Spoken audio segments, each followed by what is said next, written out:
Hope you guys have had a chance to watch the two tutorial videos I recorded.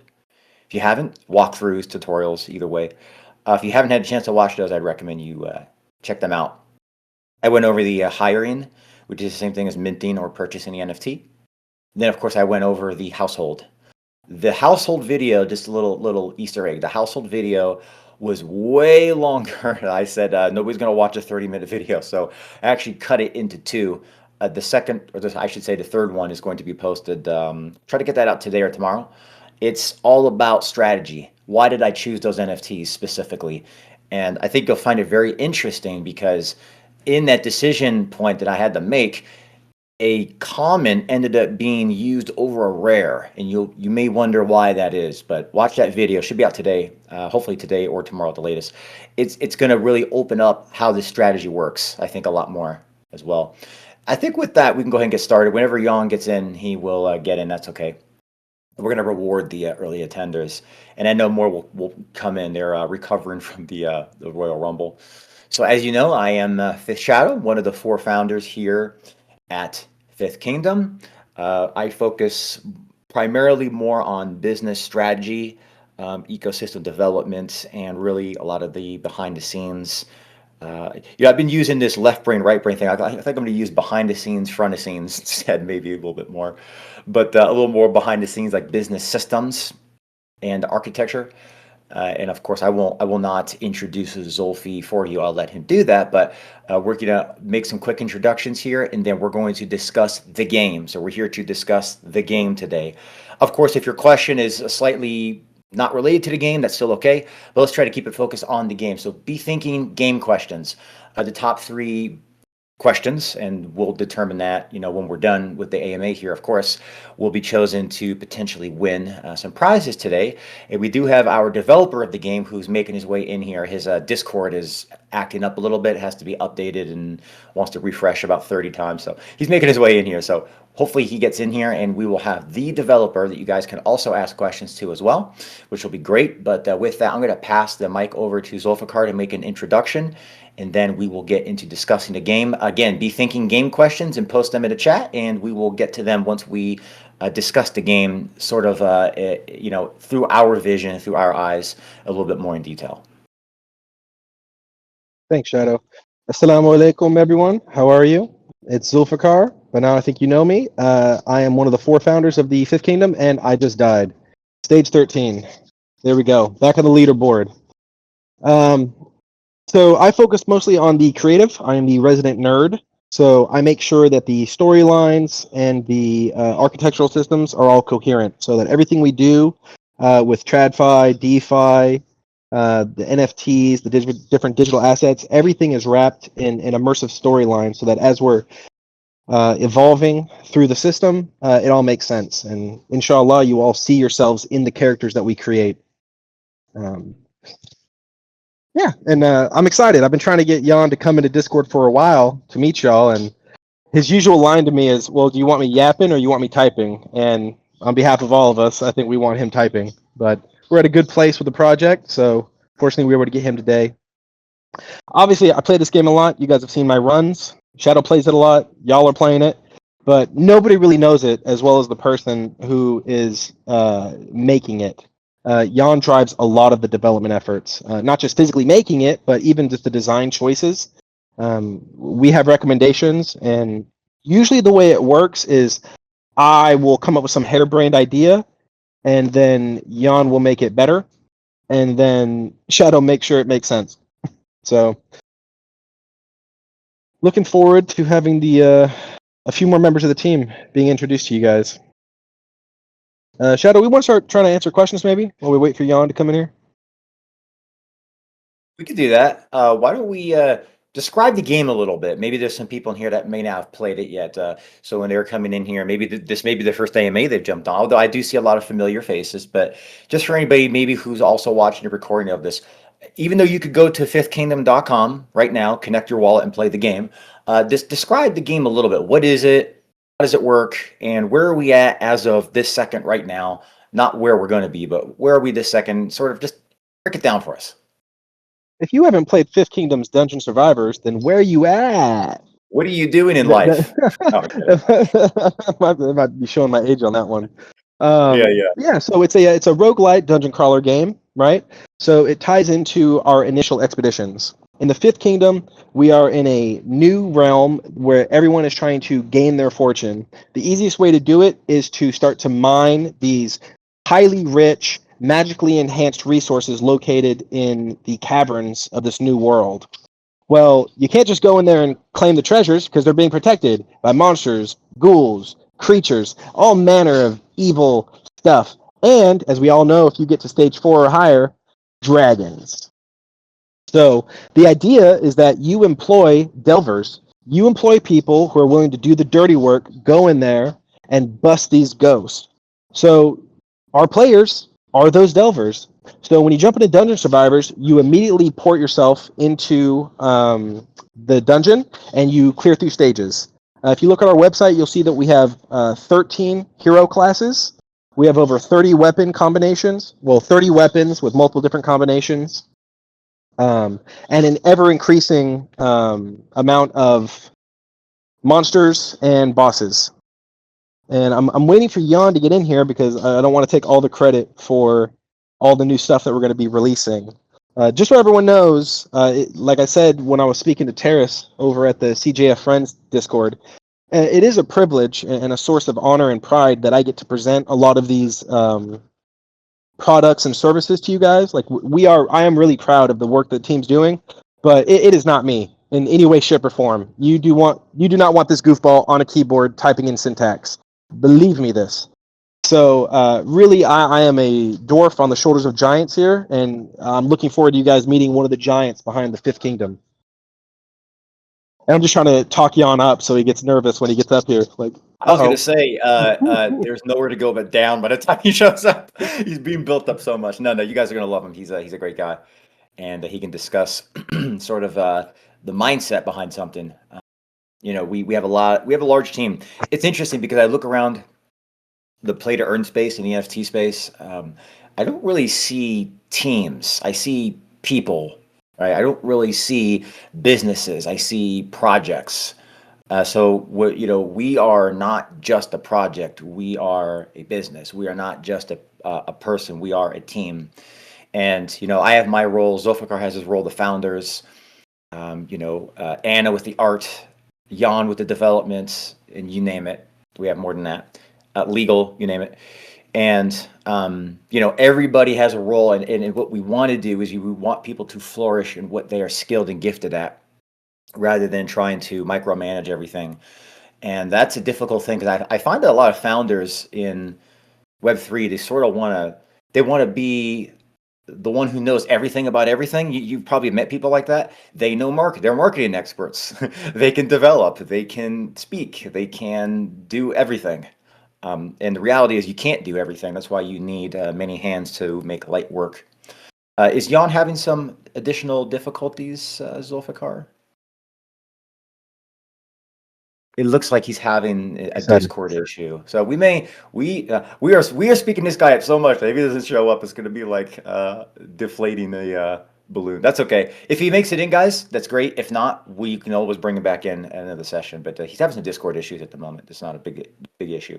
But what we're going to do is we will take some questions. I mean, a lot of you guys have played the game, right? The game is currently free to play. It's going to be free to play regardless.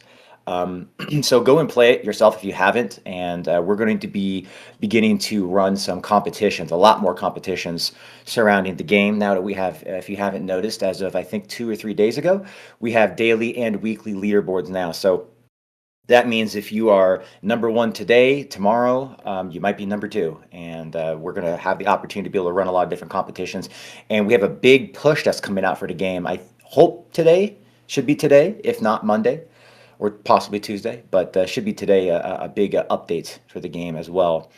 But we could go into some questions and start getting the ball rolling with just answering a lot of questions. Just because the game is, as of right now, it's a fairly straightforward, simple game. By the way, we're working on a wiki. We're also working on additional game mechanic documentation. So if you jump into the game, I don't know what to do.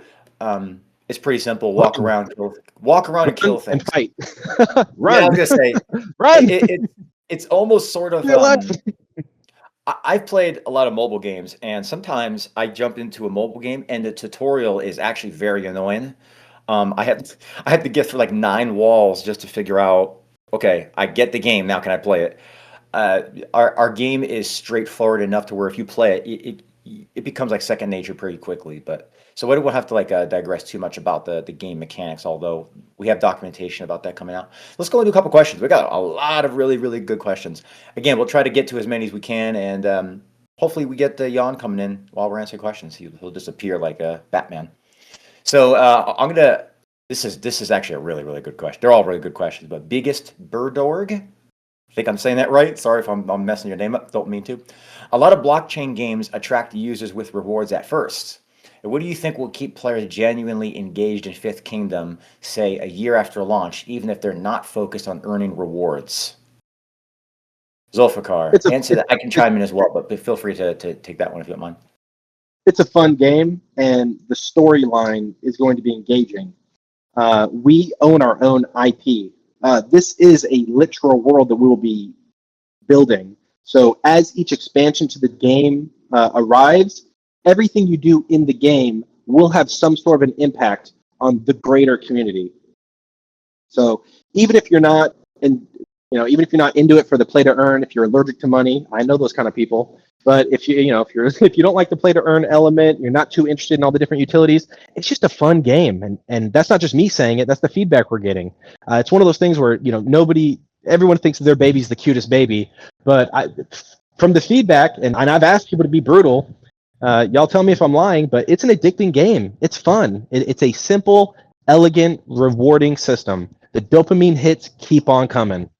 So I would say that's probably my most candid answer. Is it's fun. The storyline is going to be engaging, and what you do matters. You're always going to be relevant to what's going on with the rest of the project as it grows. Inshallah. Yeah. Yes. So I could piggyback on that. So there's a delicate dance. I'm going to use that word, delicate dance. I didn't mean to alliterate, but it works. There's a delicate dance to game development, and I'm not a game developer, just so you know. I played a lot of games, but I'm not. You don't want me coding your game, trust me. Um, you'd have people upside down and doing cartwheels, and they're not supposed to. There's a balance to building a game, right? It cannot be too complex, but it cannot be too simple. It has to have this sort of balancing act between being something that you could jump in that is easy to understand. It's not super complex, but that is something that you want to engage in and something that immerses you in, pulls you in because it's immersive. And that's where our lore for world building comes into play. That's where the future expansions are going to come into play. I mean, we're going to talk about this, but we want to open this world up in the game. Right now, you are in dungeons, clearing dungeons so that mines can unlock. So that you've got the DeFi and the play to earn components both working together. But in addition to that, I'm an old school like RuneScape player. If you guys remember, I think it's still a big game right now. I was told it was from back in the day, and you would have people congregating. Second Life, similar type of thing. We want to be able to do that. We want you guys to be able to actually explore the kingdom. We want to add a multiplayer element to it. We want to do so much with this world that the game right now is going to be like, oh yeah, I remember back in the day when you were just in the dungeon. Now look at what you can do. You can explore the world. You can craft weapons. You can visit your household. Households can visit other households, and you can go around the kingdom and go in the shops and do all these. So my point is that aside from the addictive quality of the game, aside from how well it's built, we want to build this kingdom out and the world out, and that's going to take a little bit of time, but hopefully not terrible. The way these developers are quick with things, I don't think it'll take a terrible amount of time, but that's going to be what allows this world and the game itself to continue to just expand. So hopefully that makes sense as well. So I got good news, and I got great news. Jan's in, but we got to tell him how to get on stage. Is he in the AMA channel right now, or is he just in the Discord? He's in the Discord. I just manually verified him. Yeah, just tell him you should see the AMA. Just come on in. Come on down. You want to answer another question? Right. Do you want to answer a question about bloodlines? That's more of the household related. but yes, I think I will. It would be off-brand if I didn't. So, Yeah. so your character. Let me jump into the question if you don't mind. I just didn't know if you wanted to take it or not. Okay, So yeah, Lil, I'll take it. okay, all right, I'm gonna give it to you. So Lil Oh, MK geez. says Enough for the love. companions already give lords strategic expertise and guild favor bonuses. What additional value or unique advantages do bloodlines provide that companions alone cannot? Okay, so sorry, I want to make sure I wasn't muted. I'm trying to get on WhatsApp and tell Jan how to get on here. So the bloodline specifically. So I talked before about titles. What is a bloodline? So you have your character, and we really want these your lords to feel like real characters that exist in our realm, in our universe. Well, right now they're pictures. They have an aesthetic, and there's a real person behind them. You don't have a first name. You don't have a last name. What are you known by in this world? So we are going to allow people to create your own first name, but when it comes to your surnames, those are going to be locked into the lore. I have created. I mean, some people call me a better looking George R.R. Martin. Kind of like if George could do a push up. That's me. I'm joking. But we have 400 years of lore between the four kingdoms that users will be able to use to base their backgrounds upon. Been working really hard. Anywho, that's not super important. But there are established families. When we introduce bloodlines, that will be a way for your character to unlock its surname. The surname will have certain bonuses. Those bonuses will come into effect when your lord and your companions share bloodlines. And some bloodlines will have additional benefits, and some might have negative benefits when they work together, depending on how their families interact. So bloodlines are going to add a new element of strategy where you will be able to get ancillary bonuses. Sort of like if you just wanted to do a quick mind map, it would be similar to like the set system in Diablo 2. You know, set items are usually pretty good, but when you have a few of them, you get these extra bonuses. And the more you have, the more bonuses you get. So if you view bloodlines as just ancillary bonuses that you get when you have members of the same bloodlines within the same household, or complementary bloodlines in the same household. That's how that system's going to work when it comes out. Did that answer your question? Pretty sure it did. Look who just jumped into the chat. So Jan, go ahead and raise your hand, and I can invite you up. Not sure if I can do that either. I can. Here we go. Invite you up right now. Oh, hey guys, how's it going? Hey, we have built you up like you wouldn't believe. So if you didn't show That's up, it's going to be a major unbelievable. I letdown. mean, like, I spent so much time to get here. Hello, everyone. So nice to see you. So, what's up? I wish we had your theme music ready, but you were late. Just so everyone knows, we were going to play the Glass Shatter. You were going to hear the Stone Cold music before he came on, but we missed it. Maybe next time. Okay, so, yeah. Okay, so I guess we'll just. Well, I was going to say, do you want to just introduce yourself really quick? Just briefly. You don't have to go into your 15 years of background, but just who are you and why are you here, man? Yeah, so basically, my name is Yan. I'm a dev. Like, been doing stuff and developing stuff like for maybe 13 years, something like that. Yeah. So different domains, crypto stuff, Web3 stuff, gaming, fintech, a lot of stuff basically. So now I'm doing this game, looks dope. We're gonna build a great game. Oh, what else? So nice to see you guys. Let's play and yeah, and then see what is there because small spoiler, there's some stuff that you don't know. Let's see if you got into it while you've been demoing it. Oh, I wonder, new stuff. Zulfiqar, we didn't. You came across somebody on the map recently. I have not come across this character on the map, but Zulfiqar is. I don't know if you guys have. I haven't heard anybody write about it yet. There's something that spawns on the map, but it's very rare that it spawns. Can you tell us what that is? And it's live right now. Yes, the Mythic Trader. So if you look at the patch notes, just so everyone knows, make sure to keep checking those patch notes because as Seguno does updates, he puts them in the patch notes. So there's now a Mythic Trader. So after stage 5, every stage after that, there is a 10% chance of a mythic trader appearing on the map. You'll know he's there because you'll zone into the map, and then all of a sudden you'll see like a boss icon near the spawn point. He's pretty cool. He kind of looks like a Pandarian. And when you go to him, he gives you an option of up to 3 mythic items. The mythic items cost roughly twice of whatever your current treasure chest coin usage is. So those of you that have played the game, you know that as you open up chests, they become progressively more expensive. So whatever 2 times your current chest level is, you'll be able to get a free mythic item, and he can spawn up to twice in one run. And that was a cool little feature that they added last week.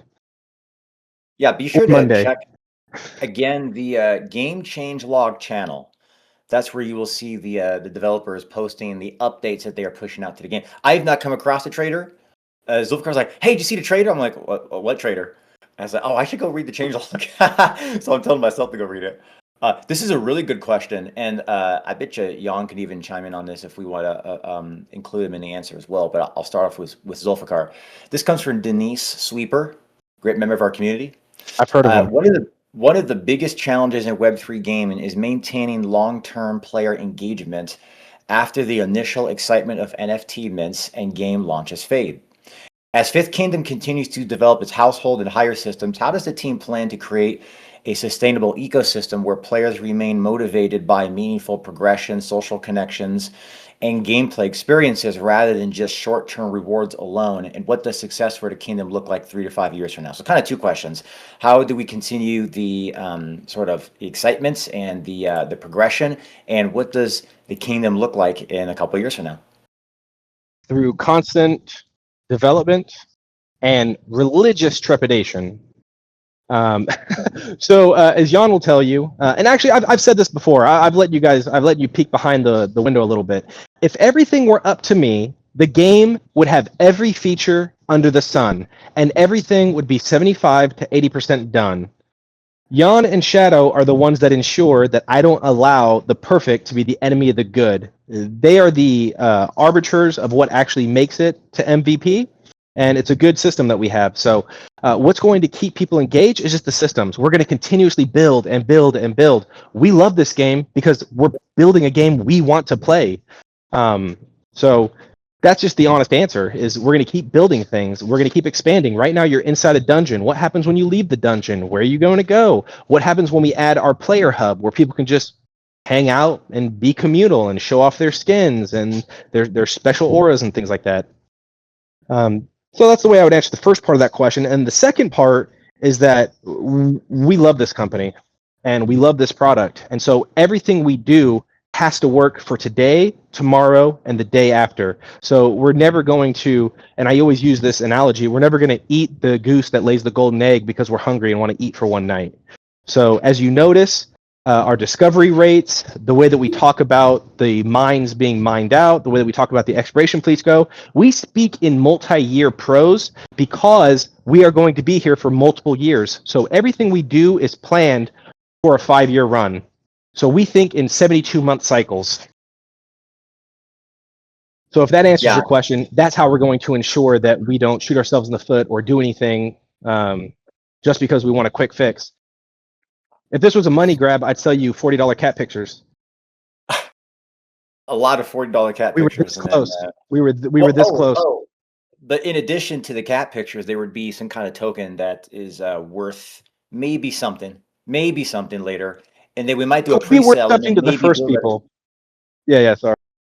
Well, I was gonna say also, then we would take a pre-sale amount, and then maybe in 18 months we deliver like a card game that costs $5,000 to make.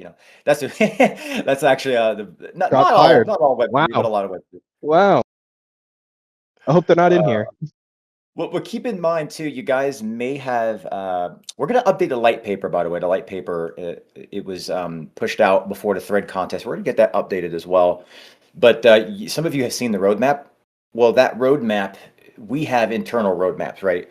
We have things that we want to get done, but internally, it could be a little bit of moving the goalposts, not in the sense that moving the goalposts is in the sense of it being negative, but in the sense of, okay, what takes priority? Right, and that sort of is dictated by the community and their engagement and how things are moving. In business, you have to be very fluid. You can't be, stuck in concrete, because the community, your customers, the people who are making your product, essentially the community is making the product. Without a community, there is no product.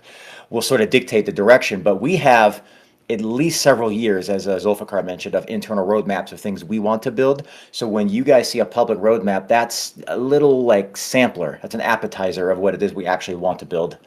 So when you say, what does it look like 3 to 5 years from now? I mean, I could drop a lot of things, but it will be a little fluid, and a moving goal. But that's the beautiful thing about when you build a real business in Web3 and not just a standard project. A standard project is they're looking, what is their next raise going to look like? And we're thinking, okay, how do we build a real business that has surrounding systems and benefits the community long term? As Zulfiqar mentioned, not just today, but a year from now, 2 years from now, 3 years from now. How could you continue gaining value? I think that's the best approach to business, and that should be ultimately the approach to Web3 as well. Right, and I just want to make sure that we have some clarity in our verbiage, because there's the way that we use a term in business, and there's a way that it's received by crypto purchasers. When we say move the goalpost, we don't mean that you're going to buy an item presuming it does something, and then we alter by slashing or halving or something like that. No, what we mean by move the goalpost is we can do something earlier. So, for example, we weren't going to have a game at MVP, but people said, hey, it'd be cooler if you did. So we did. That's what we mean by move the goalpost. So when you look at our phases, we have phase 2, 3, and 4 over the next 18 months. There's a chance that if you guys really want something, once we have our sovereign set up and we have our voting guild members, if you guys really want something, we might build it early. That's what we mean by that. So in a corporate language, when you move the goalpost, that just means that we're fluid on what we can execute on. If there's something you really want, I'm going to give you what you want. I'm not going to make you wait for it if I can help it. That's what we mean by that. I will make you this promise, and this will be uploaded on YouTube.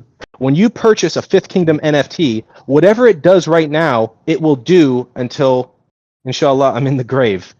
That's our promise. We will always add more features. We will never remove features. Okay?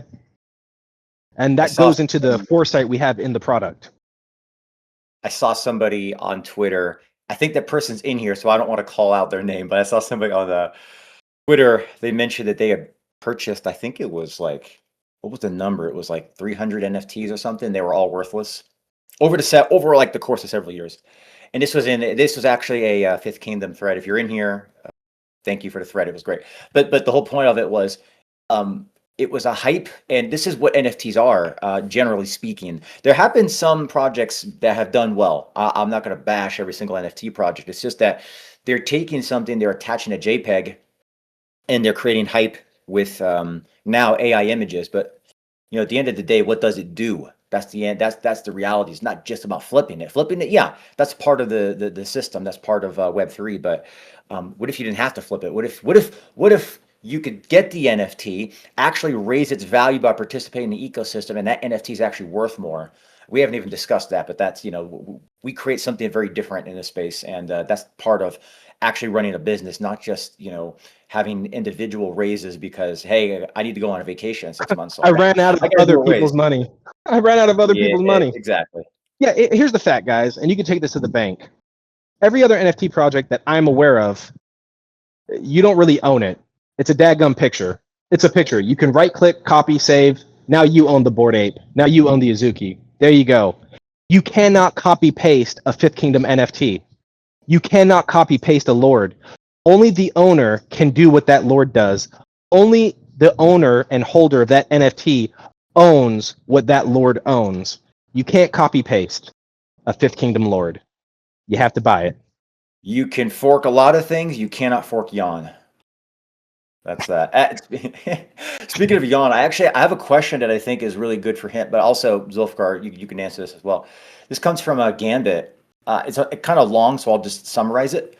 How do you know what is an internal benchmark for knowing when a game transitions from like a prototype stage to more of like something that's ready for a public experience to actually be something that people want to use? Like, how do you as a developer sort of determine that? And of course, Zulfiqar, you can answer sort of like from a business standpoint as well, but it's a really good question from a development standpoint because I really don't have the answer to that.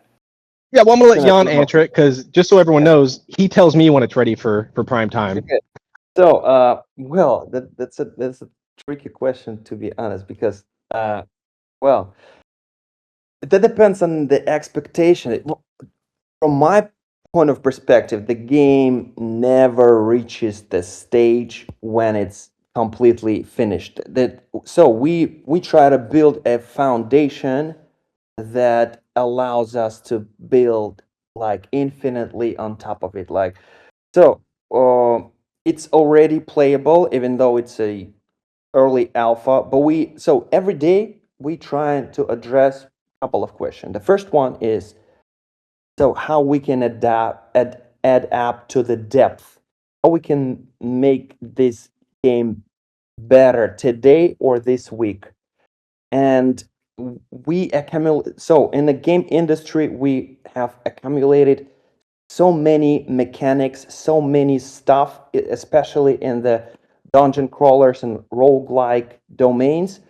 There's so much content that can be added to this game. So I just hope that uh, Sharon Zulfiqar will allow me to do this ASAP. So I don't know. I'll I allow don't it. have Like Judge Mills Lane, I'll allow it. Okay, so I'm just too focused on the stuff rather than just timelines. Guys won't let me won't let me lie because I actually the guy who's basically trying to bring stuff like no matter what because yeah. So the short answer is uh, we will develop it as Until long our as you fingers fall off. enjoy it, and we'll try to bring content so you can enjoy it more. And you heard One it of the from the things man I'll himself. one of the things I'll say about Yan versus a lot of developers that I've come across, especially in Web3, a lot of developers will say, "Okay, what do you want?" You tell them, they go build it. What Yan does is he doesn't just build it. He says, "Wait a minute, you could make it better by doing this," and it's not necessarily a development change. It's actually an experience change. So it's one thing to be sort of, and I'm going to go with the left brain, right brain thing for a second. It's one thing to be like left brain, where you're more logical and you're thinking in structure and architecture. It's another thing to be right brained, where you're thinking of experience and creativity and expression and things of that nature. So he's got really the full package. He's one of these guys that I look when he says he's got an idea, I start to get very excited. Not a lot of people I know like that, but he is most definitely one of them. And just And so everyone knows, whenever I say I have an idea, everybody winces. hold on, guys. And one last, like, Sure, please. yeah, there's actually a team. I'm not the only one who's like building it. There's a team of great guys, and everyone has a vision and already got a domain in this game where he's thrive. So I'm not the only guy who's building it. I'm just like on top of this like iceberg trying to like gather like basically that's not my guys help me. I'm not that eloquent. So I'm with you, brother. I said the same thing. Every week I've been trying to get you on these AMAs because people need to understand how influential you and your team have been on the product. Like Shadow said, we had ideas. The final product that we're giving to people is not what I had in my head, a year and a half ago when we first started working on this project. It's so better and it's so much more superior than what we had in mind for the initial concept, which is why we went a little over budget and to the right of the timetables. Apologize, Mr. Harvey, but thank you. But yeah, so guys, you heard it from Jan. The game's never going to be done. We're always going to have another idea. We live in the Discord. We see the suggestions. We're constantly going to be building because we want to wow you, and it's stuff we want to do in the game. I play this game a lot, and I may or may not be a character at some point. So yeah, it's never going to be done. This is where we live for as long as you all allow us to keep creating things for you. and the Actually, team is 100% behind us. that's a good quote. We want to wow you. That's makes sense. Like that's basically what we do every day. Like how we can impress the people so they enjoy it, so they feel like it's a thing, like something deeper than just a simple 15 minutes dungeon crawler. We're trying to add depth to it daily. You can last 15 minutes, Jan? That's pretty good. It's like stage 10 territory. It depends. Like, I mean, we want this game to be a bit, at least to some degree, deeper than just another session of 15 minutes or so. So we want a story, we want a lore, we want depth, we want a universe eventually that makes sense. That's great. I have 400 years of in-game history people will be able to step into. We're doing our part. That's not an exaggeration. We on the next session, we haven't discussed this. On the next AMA, I should say, we'll probably try to get into the lore a little bit. Bring Roscoe up in to discuss the lore. But yeah, I mean, the game itself is phenomenal. Wait until you can earn when you're playing. Right now, we're playing. We are gathering embers, and those embers, if you don't know, are going to be. They're not going to be as easy to get in the future as they are right now. Let me just, without spoiling it, let me just say that they will be a little bit more challenging to get. And when we actually, are publicly launched here, MVP at the end of July, you're going to want those embers. Let me just put it out there. I won't tell you. Well, actually, you will know why. I will tell you why. Those mines are going to be claimable. You're going to want ownership of those mines so you can start earning. That's going to require embers. So there you go. The more embers you got, more of it you can claim. So you're going to want those embers. Just put it that. So wait until you can earn from this game, and then wait until we expand the game, and you're earning, and the earning mechanism itself expands, and you're going to see this thing start to play out. It's going to be a beautiful relationship between the systems, I think. And if you let me just dovetail off that real quick, Sure. this goes to the question that Denise asked earlier. What does the future look like? I sort of went into like the lore reasons, the narrative of how we are delving into these dungeons, we're clearing them out, then the households come in and they start to excavate the treasures. Guys, the treasures that you pull out now are going to be used in our crafting system to craft weapons, armor, and adornments for your household and your gaming experience. However, as we release new features, they'll be used to feed dragons.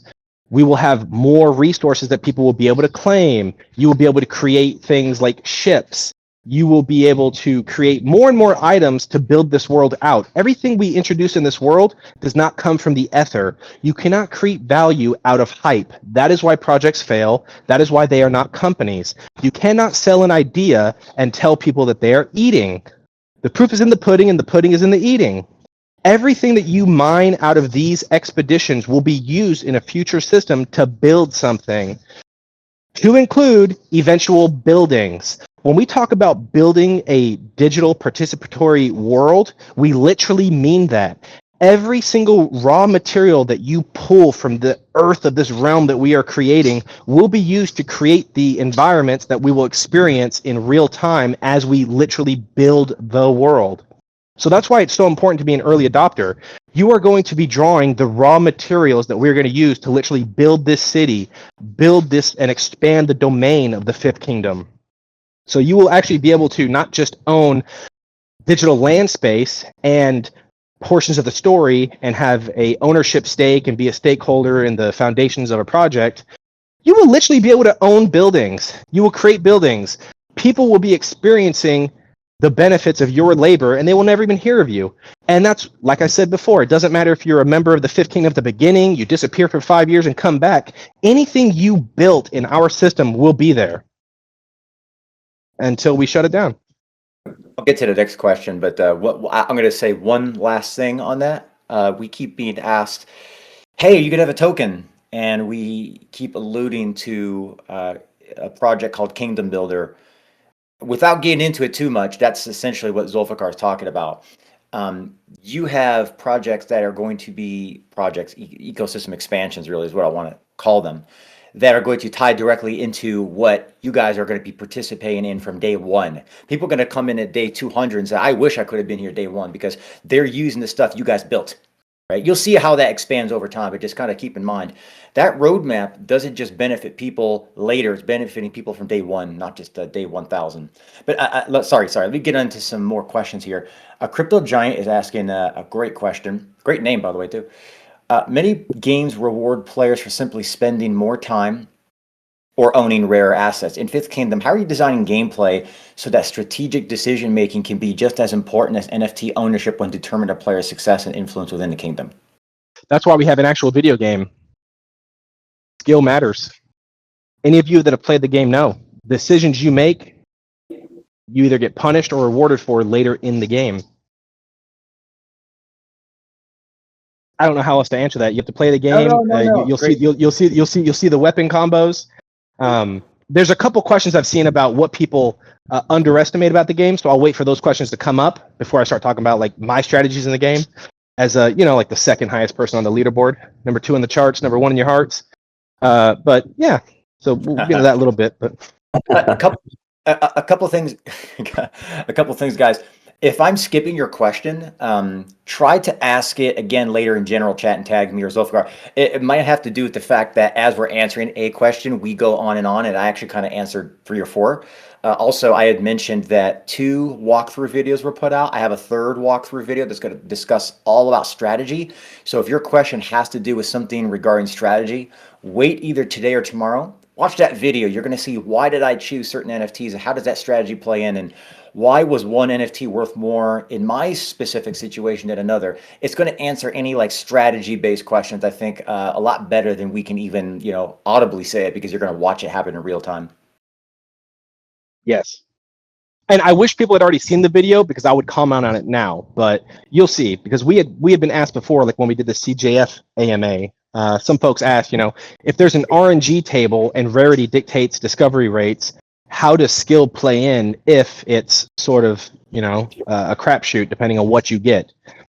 Your video explains it brilliantly, Shadow. So everyone should go to YouTube after we're done here. Go over to YouTube and watch those videos, and you'll see exactly why it doesn't hurt to have a common, because that common can outperform a mythic depending on what your household needs and the position you're placing it in.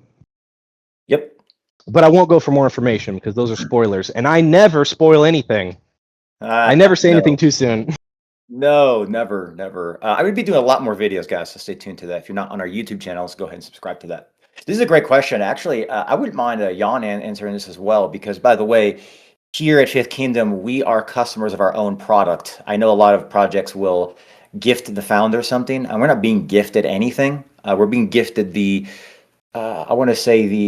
experience of seeing you guys consume the product, and that, for me as a business owner, is one of the greatest things you could see. But we are consumers and customers of our own product. We play the game. I know Yan plays the game. He's developing it. So this is a really good question for all of us, but also for Yan as well. From, I think I'm saying your name right, Chomsy. What gameplay mechanic are you most excited for players to discover because it captures the true vision of Fifth Kingdom beyond what people might initially expect from a Web3 game? It's a really great question. So, Yan, you want to chime in on that first, and then maybe Zulfiqar can? Yeah, Zulfiqar, go first. Okay.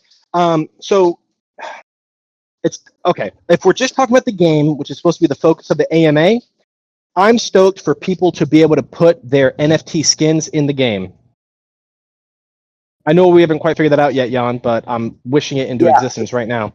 That's a feature that I'm super excited about. And then in regards to the project in whole, as the company as a whole, when people actually get to create the persistent materials in the project. So I can't wait for somebody to create a building and then host a night where everyone's hanging out in it, like in a player hub. Just that alone puts us into that like Second Life type territory where it really does make sense to spend more of your free time in the Fifth Kingdom. More immersion, more time on target, more things, more stuff, as Yan likes to say. Yeah. What are you looking forward to, Yan, the most? Basically, why I'm so cautious about saying anything, because and trying because I'm so aware about spoiler alert. I don't know what I can say because we didn't agree on what we can reveal and what we cannot. I'm You just can trying say to it all, Jan. If say Shadow what gets I mad, he can. could blame me. Yeah. So Be I'm gentle. just so afraid to say something that I shouldn't do. But well, I'm not trying to focus on a specific mechanic. I just want I just want to build like a formula that allows the game to be very easy to start. Like you can start right away without any like sometimes there are games that you need time to prepare. Like, oh, I don't want to play this game because I only have like 15 minutes. Like, I need something. You mean like having to gather mats and get pots created before you do an end game raid boss or something like that? Like you Like, gotta be able do to your play a prep, Smash man. You just game, want to for go straight example. Superman mode. Give me the sun, let me whoop some ass. What I'm trying to solve here is like having a game that you can jump in right away every day, but at the same time, it shouldn't be a shallow time spender. If you know what I'm trying to say. So I want to build a game that it's still simple, relatively, right? But it has depth at the same time, and it has a great progression. So what I'm trying to solve right now is how we can adapt progression and like more levels, more story, and at the same time keep it like procedurally generated and roguelike. Or better to say roguelite maybe. I like replayability a lot. So I'm like pro replayability. I like when I can do 100 runs and it's still not bored. And it's still not boring, right? But at the same time, all these games lack the a great story and depth. And what I'm trying to build is the game that allows you to do multiple runs, that has great replayability and has a great story at the same time. And you're doing a great job, brother. We appreciate you. So I've got a sort of a 2-in-1. The first question is not really game related. I'm going to answer it just really briefly, and then I'm going to move to the second question here. But it's from the same person, D Young Prof. I think I'm saying the name right. First question is: The off. will there be opportunities for players to create content, businesses, or experiences within the kingdom and potentially build their own reputation or legacy? Yes to all. So there's going to be a marketplace in the game. You may or may not know that, but if you don't know that, there's going to be a marketplace in the game. I've already seen it.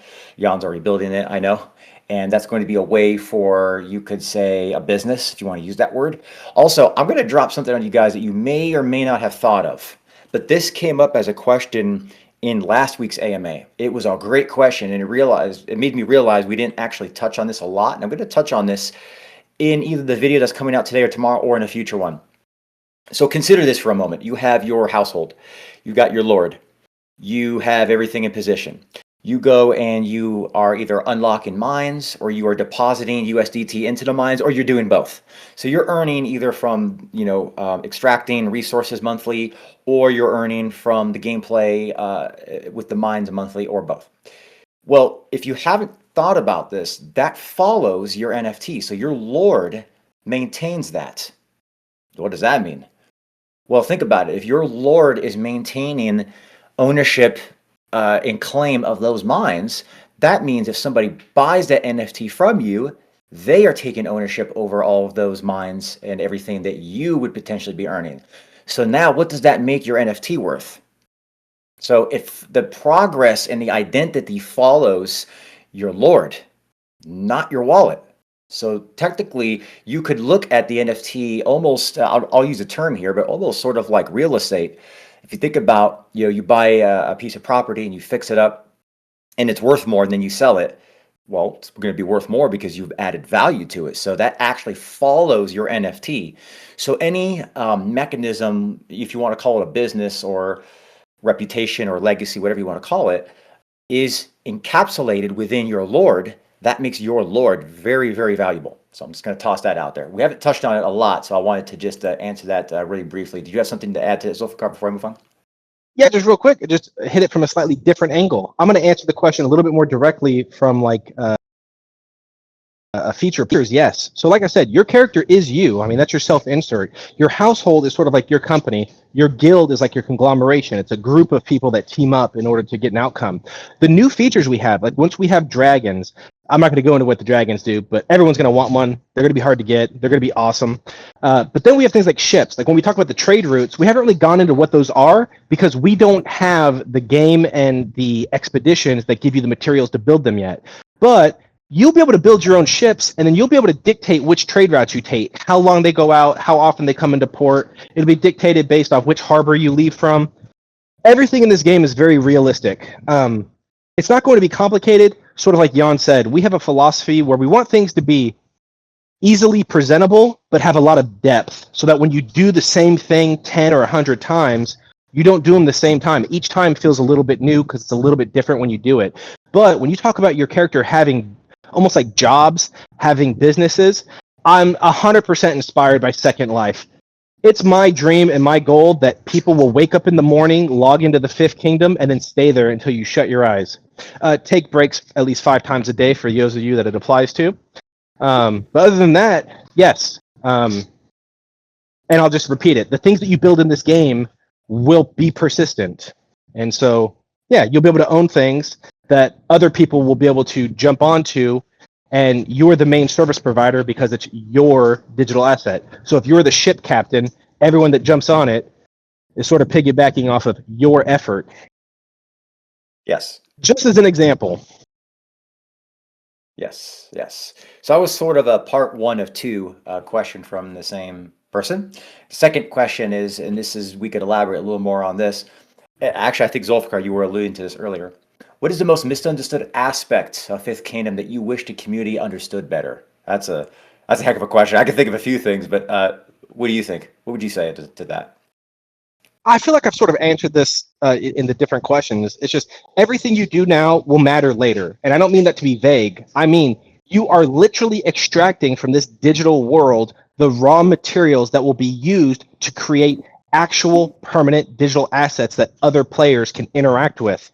So the things that you're drawing from the earth right now will be used to create items that could be sold 7 years from now. But it all comes down to, did the mines get cleared? Did those ghosts get busted? Did they get claimed? Did the High Lords mine them out? That's the goal. So everything's going to be linear systems progression and narrative progression. And I just want to make sure that people understand that everything you do right now will matter later, because like I say before, I'm the dwarf on the shoulders of giants, like Yan and his team. New players will build from what you built beforehand, and it'll always matter. A lot of you guys are asking questions such as, and a lot of these have been answered. I'm touching on a number of questions, which is things such as, once you've built a powerful household, what else is there to do? Earn and progress in the game, and wait for us to release something new so that it expands the experience. But the whole point of building a household that's powerful, so that when you go and you play the game and you have these mines or you deposit into the mines, you get more. That's kind of the whole point. And of course, like I said, you could also build up your NFT. You could consider taking that NFT that's been built up and turn it around, and all sorts of things. So there's a lot of things you can do once you build up a household. So you not like, hey, I've got a strong household, now I'm done. It's no, that's to me like the beginning of the journey. Zulfiqar, you want to touch on something? Yeah, this is end game progression. Anybody that ever played a game at a high level, most people think that leveling up in a game is the journey. It's not. Once you get to the end game, in my opinion, like with most MMOs and end game RPGs, that's where the game really begins, in my opinion. It begins once you're max level. That's the start of the real game. So to answer your question, what happens once you max out the first feature we release at the MVP and start of the game? Go do the next one we release. We have a roadmap of 18 months that's public, and we have an internal roadmap of 36 to 72 months. So as soon as you beat the first end game dungeon, go beat the next one. Bro, you can own mines, but then there's a guild wars. There are lords, there are PvP and stuff. But late game is awesome. It's just not Dang, when focused. Jan said he didn't want to drop spoilers, I didn't know he was going to talk about PvP. Dang, bro. Now you said it. Now you have to build it. I didn't do it. You did it. I was the one worried about it. You guys heard it. PvP, co-op, progressive leveling systems, maybe even a save feature. I don't know. We'll see if we have time. Oh, it like Now I'm messing with Jan. Now I'm giving him a heart attack, guys. I'm sorry. That was me to me. when you can own something, that means someone can get to you and grab it. Like just a thought. In-game marriages, children, lifespans. Who knows? We'll see. And then also, just so everyone knows, like I mentioned beforehand, we're going to lean into what the audience wants. We have a lot of ideas. We built a very ambitious project because we know that there are different customer types and there are people who enjoy different things, whether it's gaming, trading, crypto, Web3, NFTs. We built a system that could sort of cater to each type of customer. So there's going to be features that some people enjoy. There's going to be features you don't enjoy. It doesn't hurt my feelings if you come to my restaurant and you order one thing off the menu and you order the same thing every night. People like what they like. And our goal is to lean into what the community is enjoying the most. So once we have our governance system in place, some of these things we will present to the sovereign, to all the archons that are the guild leaders, and we will ask them, hey guys, we actually have a choice. We can start building this or this. What do you think? So there will be a lot of participation from the community. Some of the other questions I was also seeing is they're centered around the NFT rarities, such as companions versus lords. My strategy video is going to answer that question probably better than I can. Just really, really quick. I'll touch on it in like 30 seconds or less. If you have a base discovery rate, let's say you have a lord that's 3%, and you have a companion that's 0.5%, right? So now you have a NFT that has a secondary trait that if you put in the companion slot is going to bring you from 3 to 3.5. Do you care if that companion is a common, uncommon, rare, legendary, or mythic? Well, you might care if it's a mythic because you might want to flip it or something, but this is how the strategy is going to come. You're going to see in my video why a common it was worth more than a rare. That might not make sense when I'm describing it, but as you see it in real time, you're going to say, oh, that makes sense because I already had my lord and now I want to up my discovery rate. And so this, even though it's a common NFT, its secondary trait is phenomenal. And that's going to make that common just worth more. It's not just 1% base discovery. It's what does it have as secondary you could put in this companion slot that could just enhance your lord in your household, generally speaking. All right, do you mind if I add a little bit to that? Shadow? Yeah, sure. Sure. Okay, so just so everyone understands, the rarity dictates your discovery rate. That's it. Every NFT has a secondary stat that either increases your discovery rate or reduces your fees, your guild fees, okay? So the discovery rates for your primary stat are dictated by your rarity. Your secondary is not. Your secondary is not at all. So a common can have the best secondary. A mythic could have the worst. This is where it really depends on which NFTs you have, and Shadow's video is phenomenal. All the rolls were made in real time. You see them, so you really get to see what a person would do when they have X amount of rolls, they have a certain amount of NFTs, which ones would they elect to use and why. And I'll tell you this, the rarest NFTs don't always get used. So for anyone that has questions about how does skill and strategy overtake just sheer luck, that video explains it perfectly. And you couldn't have written better roles. You couldn't have picked better roles either. It was wonderful. I promise you, I can't force rolls. It's completely random on chain. Jan can back me up. Posh Muller 111 is asking, what is the most underestimated gameplay mechanic that players should pay closer attention to? That's a great question. Crowd control, 100%. I'll let Jan answer after me, but crowd control. People sleep on it early on because we all love the burst damage from AoE burst weapons. It's great for clearing out trash mobs early on. However, after you hit stage 10, the game takes on a different difficulty rate. The monsters don't die as quickly, and they spawn much more quickly.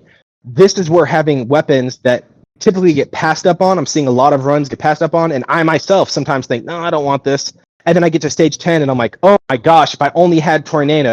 if I only had Vine, if I only had Rock Spike, these type of things, right? So I think the crowd control weapons get slept on because most people just aren't at that level yet. But once you start getting consistently stage 10 and above, those CC weapons get picked up really quickly because it helps.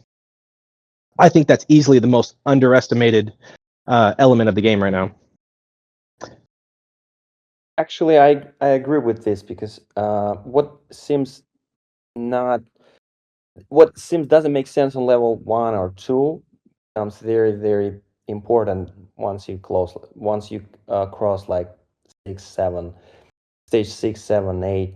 So yeah, and that's also like we're preparing some new bunch of weapons, and we're like very cautious about the balance, and we're still adjusting it. So maybe at this moment, crowd control some kind of weapons that allows mobs to be a bit at the distance.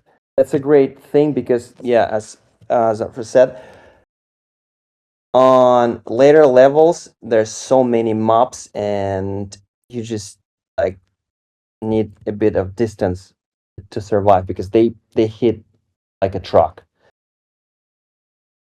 I've tested a number of different things, and I think range is one of those underestimated sort of not traits, but help me out, Zulfi. What's the word I'm looking for? I'm not sure because I was going to add something that I feel is the opposite of what you're about to say. Okay, well, you can't help me then. Do you mean keeping distance, like It's a skill, yeah. So think about it. Distance management.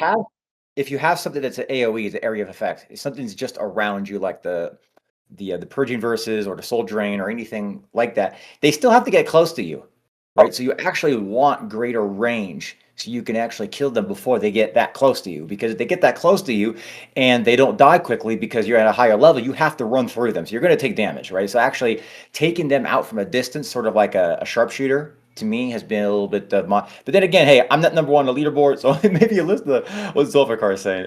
By the way, there is no one way to play this game, and I think that's what makes it brilliant, because you could take this. I've even tried taking it from the angle of what would happen if I just increased my speed. And I remember one time I was a fire mage, I was like flying around the map so fast that I could go through a mob of enemies before they could even attack. So that's another consideration. Sometimes it's not about moving them out of the way. Sometimes it could be about getting through them so fast they don't even have a chance to attack you. So a lot of different approaches to this game. And I think that's just what makes it beautiful. And you're going to see a lot of different strategy, I think, develop as a result of that.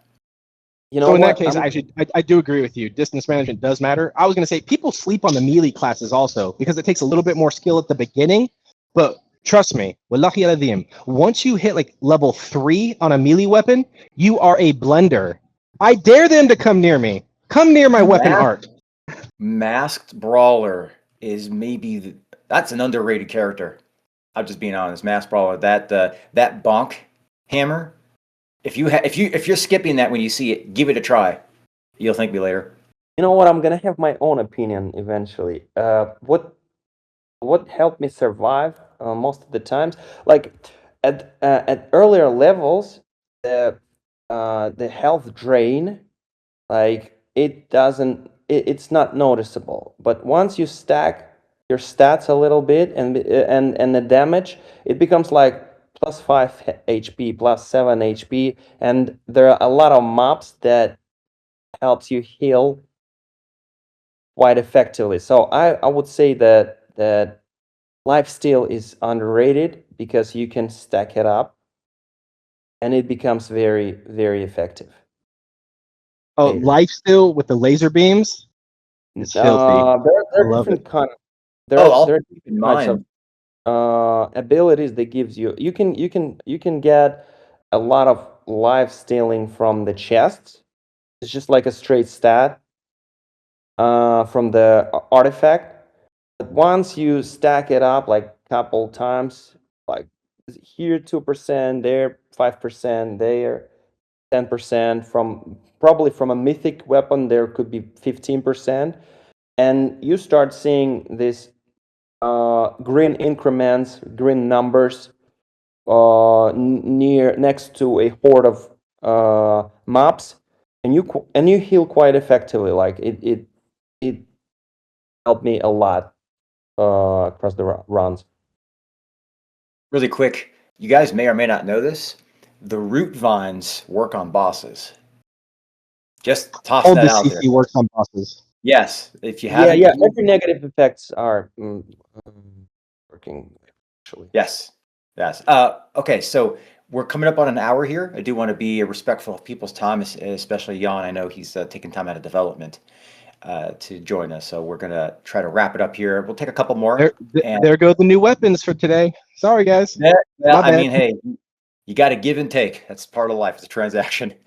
Sparks is asking, is it not quite a game question, but I think it's still a good question anyway.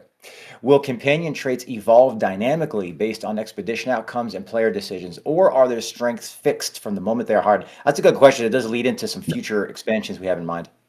You will assign vocations. So as we introduce new features, they will be vocations. You assign a vocation to one of your secondary companions, and that will allow them to do something. Did that answer your question?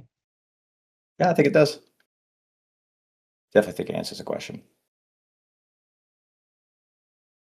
How do you balance, and comes from I Am Monster. There you go. How do you balance earning opportunities for NFT holders while preventing excessive financial incentives from overshadowing the core gaming experience and player enjoyment? I have an opinion on that, but you want to take that? Well, we have a cap. So we have a static cap. Nothing's going to go over 5%. Doesn't matter how many bonuses you stack on top of it. So we have a static cap, and that goes into the maturity and discipline of our overall project. And so the only thing we can do to get you to continue to engage in the systems is to make them fun. So one thing that separates us is it's not just a gamified D-app. We have an actual video game. There's an actual video game. And as a person who spends tens of thousands of dollars on mobile games, I'm telling you, there's always something to do. And none of those games has ever paid me for playing it. It's always a sunk cost. Plarium should be like paying me. They owe me at this point. I am a Call of Duty player. I bought season passes, and then there's always a new season pass. And every year there's like another 2 Black Ops or Modern Warfare games. Those season passes that I bought from years past have never paid me anything. It's really strange. They always seem to just release new games and expect me to buy more things, but I've never earned from playing Call of Duty. You have an opportunity to actually earn. Could you imagine if we pulled like a Madden or an NBA 2K kind of thing? Fifth Kingdom 2026, Fifth Kingdom 2027. It's a different depth chart, guys. What do you mean? It's a totally different game. Nally94 AOB asks, does the team have plans of bringing more game characters, more game levels, such as like heroes and more enemies, enemy bosses, and boss levels added to the game? Mm-hmm. Yep. Every day. Every single day. We have a dedicated person for this one. I mean, like, there's a team. Like, I'm not the only one who's developing the game. The stuff, but we decided that there should be a guy that's going to be constantly creating those weapons, mechanics, and levels and bosses. Just great as that. So we've been going a little over an hour. I think we're going to end with this question because it is a good question. They're all really good questions. By the way, guys, we'll either try to come back in here and answer. If we didn't, feel free to post your question to general chat. I always mention you could reach out to myself or Zulfiqar, tag us in general chat, send us a friend request, send us a DM. We are not, everybody says this. I mean, honestly, it's so cliche. We're not typical founders in the sense of that. And I hope we've sort of demonstrated that, obviously, by now. We're coming to the community using our own money to build something. You've noticed we have not done a public sale at this point right now. That's interesting. How could we have built all this? It's because we've used our own money, and it's not cheap. Lawyers are not cheap. Development is not cheap. But hey, by the way, Jan's worth it. He's worth every penny. But we come with our own money, putting our money where our mouth is. So we're also obviously here to engage with you guys and answer your questions. So if we didn't answer it, please reach out to us. We don't bite. Last question I'm going to answer is from Mia. I think I'm saying it right. It's a good question. Great question. As a retired gamer, beyond the financial rewards, What is the single most exciting gameplay moment that I can experience? And how do you ensure that delving feels like a skill-based adventure rather than just manual labor for the lords? May I answer this one? No, but yes. So as a former world first World of Warcraft player, world first Sunwell, and a Zero Light Yogg when it was content, I have a Death's Demise title in World of Warcraft. That title was the bomb.com. It was super hard to get. It means that you killed Yogg-Saron first time on your server. Actually, I think it required 1 light. But yeah, it was super hard to get. Then there was a small like time period in a later expansion where they created new servers, and then people were able to go in at a higher level and then clear it real quick and get it. So there's a couple fakers out there, but just having that title for a long time, just having a Death's Demise title, whenever I would jump back into the game, whether it was like Mist of Pandaria or Warlords of Draenor or whenever I'd come back to the game, because Blizzard always drags me back. It was one of those things where when I would interview for like a high-end guild, I would just put in there, they would look me up in the armory and they'd see my Death's Demise title, and that just carried a certain gravitas. That just told them, look, this dude can move out of fire. At a bare minimum, he can do game mechanics. So things like that, I think, answer your question. There are going to be certain titles, there are going to be certain achievements in game that are irreplicable.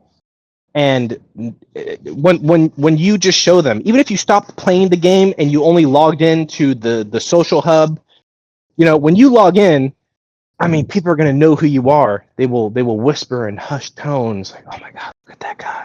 Look at that skin! How'd you get it?" Sort of like, if you guys ever remember that anime .hack sign, there were these 2 characters called Balmung of the Azure Sky and Orca of the Azure Sea. They were called the Descendants of Fianna. They were a 2-person guild.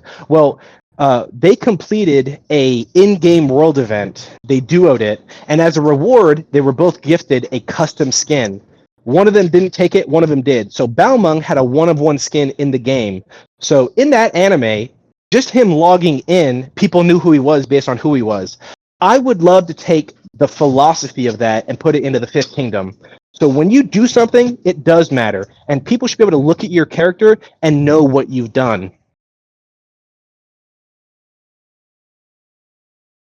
My opinion. Amen. Perfect. I'm actually I don't see any other. You see any questions that you want to answer? Burning questions before we conclude? Anything you see that I'm missing that you really, really wish we answer?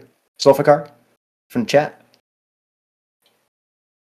Hadn't looked. I saw a few like kind of good ones, but I'm trying to glance real quick, and with my luck, I'll miss the really good ones. Well, they're all great questions. I'll be honest. Really, really good questions. I just some of the questions are around floor price, like on the secondary market. Well, keep in mind, guys, that's secondary market. But also, I just answered this in the text chat. I think we have some unique. Actually, I know we have a lot of uniqueness that a lot of NFT projects don't have. It's not just great artwork, which, by the way, a shout out to Anna for the artwork. I bring this out in my videos as often as I can because the artwork is not flat, it's layered. And I don't know if you guys know that. It's not AI slop, it's hand drawn. What I mean by it's not flat is the body was designed, the clothes were designed, the hair was designed, the eyes, the background, it's layered. So when you get an NFT, it truly is random with all the different traits that you could possibly have. So it's phenomenal artwork. But on top of the artwork, the fact that you have the primary discovery rate is huge. That's going to drive a certain value. Again, this is secondary markets, but just generally speaking, you also have the secondary traits. So that's why when you see my strategy video, you're going to see how a common NFT could potentially go for more than a rare NFT. That doesn't make sense as I describe it here. It will make sense when you see how, hey, I have a household that's at 4.5%. I need a NFT that has a secondary trait of 0.5 so I can get to 5 overall.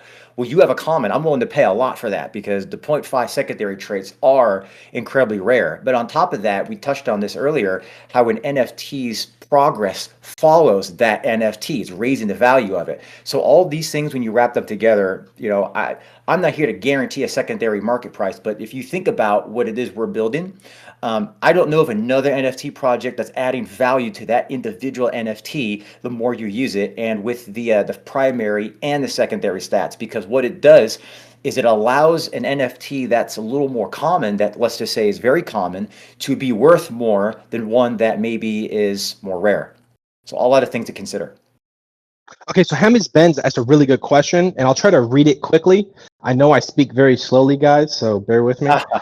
Is there any connection between what happens in the new world and anything happening in the real world, or is the lore purely self-contained? Because some games tie events to real-world dates or external triggers to keep things feeling alive, and I want to know if Fifth Kingdom has anything.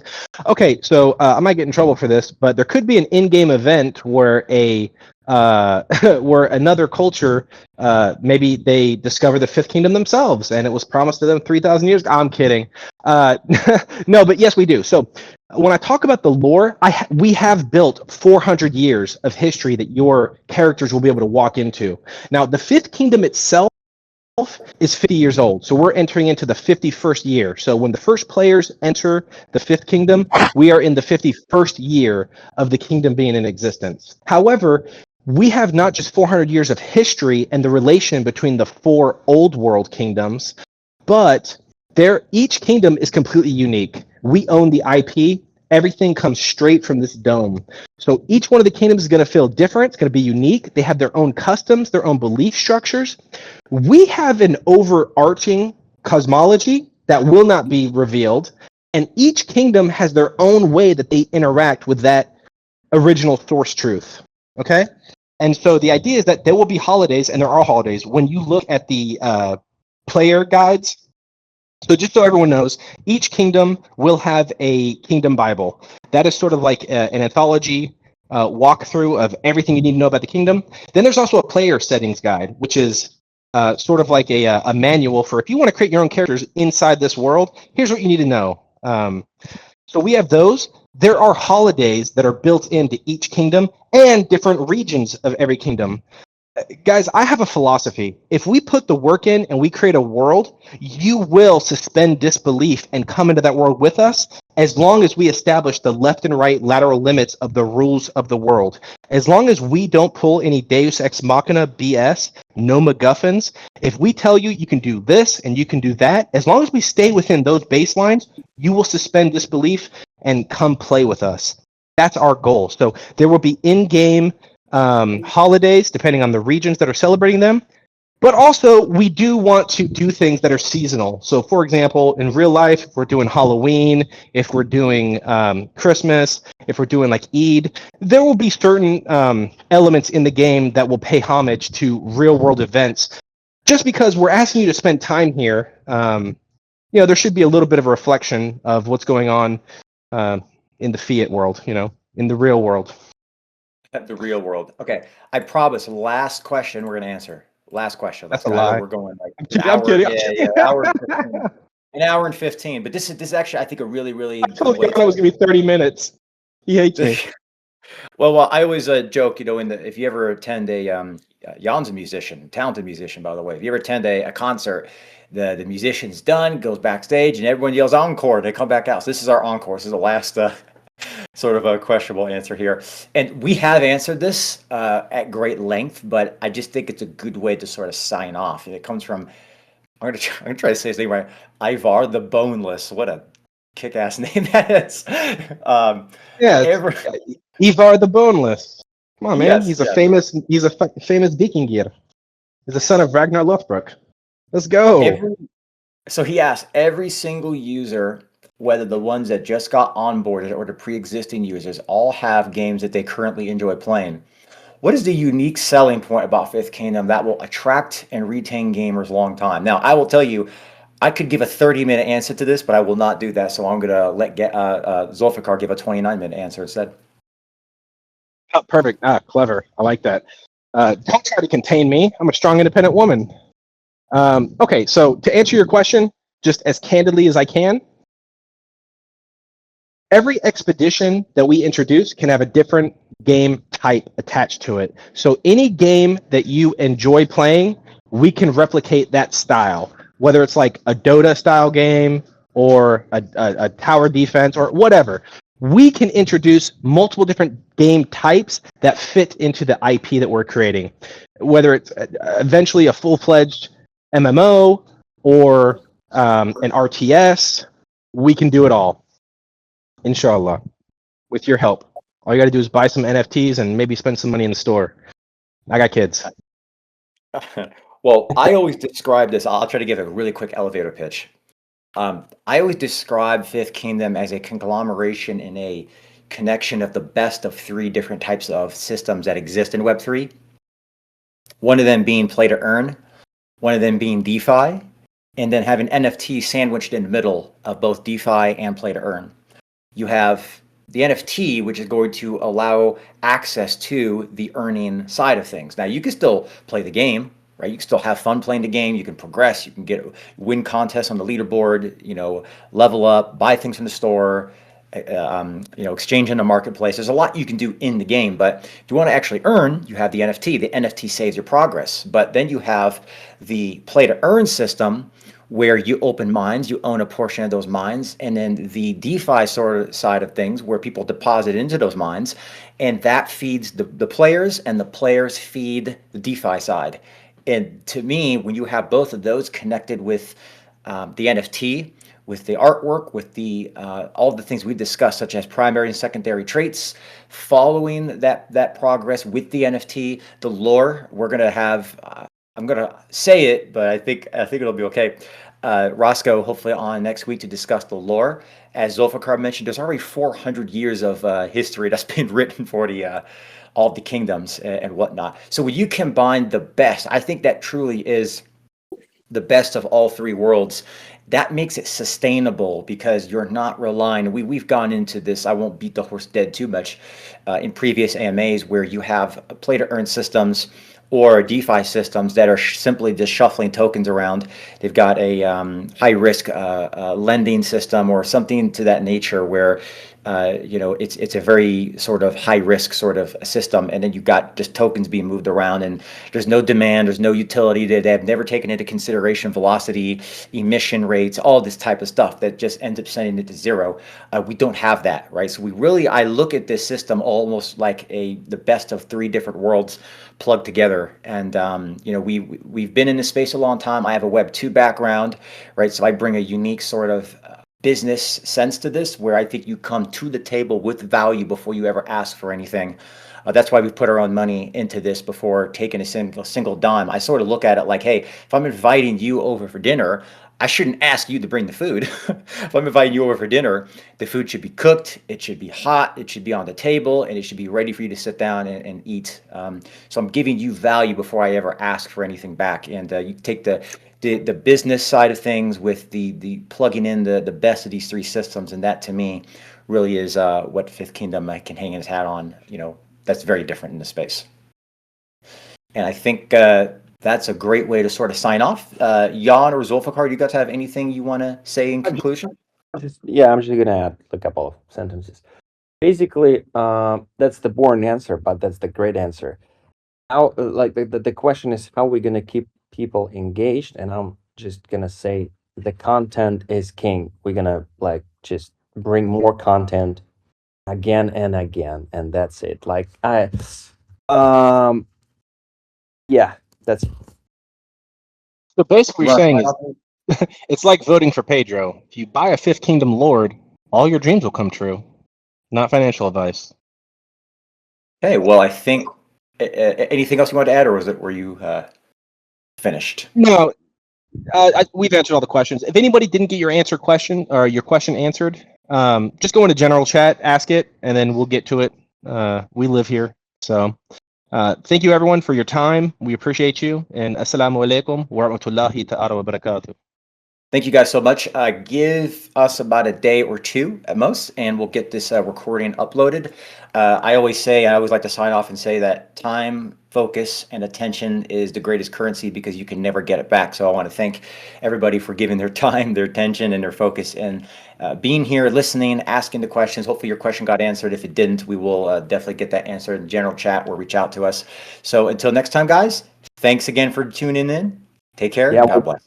we're basically 24/7 in a project, and it's been a pleasure to talk to you guys, and let me get to work and bring you some more stuff because the team is awaiting. Go build. Yeah, a lot of stuff. Take care, guys. Thanks so much.